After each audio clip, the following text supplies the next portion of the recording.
In this video, I'm going to show you how to skip the Doordash waitlist. Now, unfortunately, there is no guaranteed way to skip the Doordash waitlist. However, there are a few things that you can do in order to increase your chances of skipping the waitlist. And the first thing that I recommend that you guys always do is apply in a different zip code or market.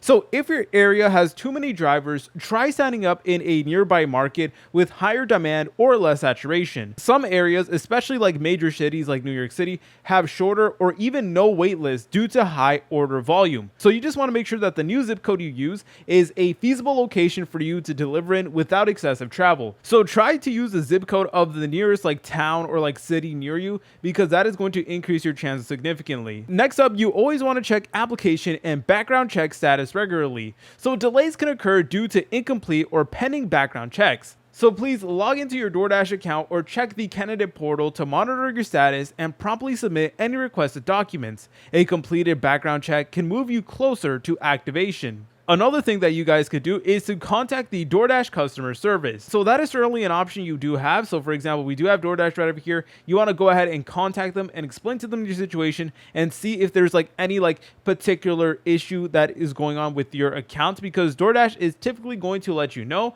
And I know it's a little bit inconvenient just working with customer service in general, but again, this is certainly something worth trying. But I also wanted to add like another bonus tip for you, and that is to explore other delivery platforms. So while you're waiting, try considering signing up for other gig apps like Uber Eats, Instacart, or ShipIt, which may have shorter or no waitlist in your area. Many gig workers actually multi-app, basically use multiple apps at the same time to maximize their earnings, and you can work for multiple platforms simultaneously. There's nothing wrong with that. So guys, if you're in a waitlist, don't let that stop you from earning. Go ahead and use other applications and see if that works. If you guys found this video helpful, make sure to leave a like and subscribe. I'll see you in the next tutorial.